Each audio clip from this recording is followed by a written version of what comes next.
We are not a national church. Catholicism is never a national church. So, even though I'm the president of the Bishops' Conference, I'm not the Bishop of the United States.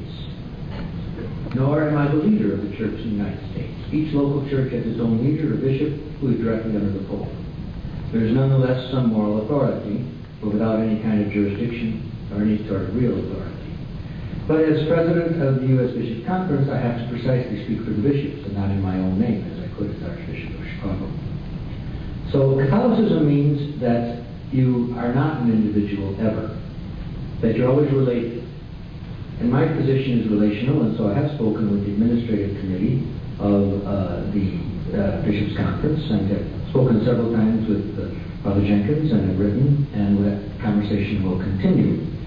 But it has to continue, from my perspective, as president of the conference, in the lines that the other bishops wanted to continue.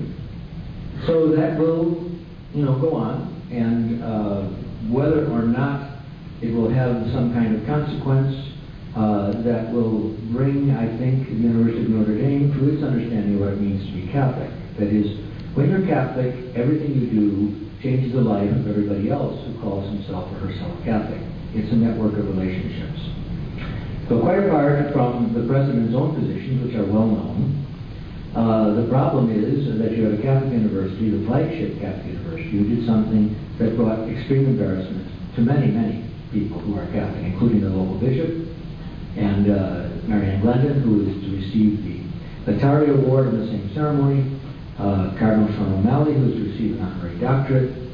So whatever else is clear, it's clear that Notre Dame didn't understand what it means to be Catholic when they issued this invitation, and didn't anticipate the kind of uproar that would be consequent to the decision, at least not to the extent that it has happened.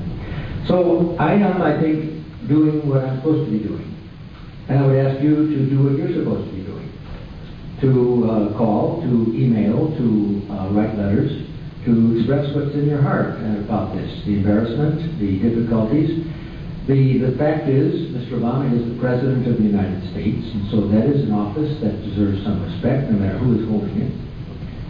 It has to be done in such a way that we're neither self-righteous, nor isolated, nor simply co-opted and just saying that whatever comes down the track that is the President is okay. And that's a difficult position to be in. Notre Dame has put itself, I think, in a rather impossible position right now. But they'll get through it. They're not going to disinvite the President of the United States. You just don't do that. So if you imagine that's going to happen, no matter what you or I do, you're wrong. However, what happens around the ceremony is still up to many people, and many different things are, I think, being planned. Some from the faculty itself, some from students and elsewhere.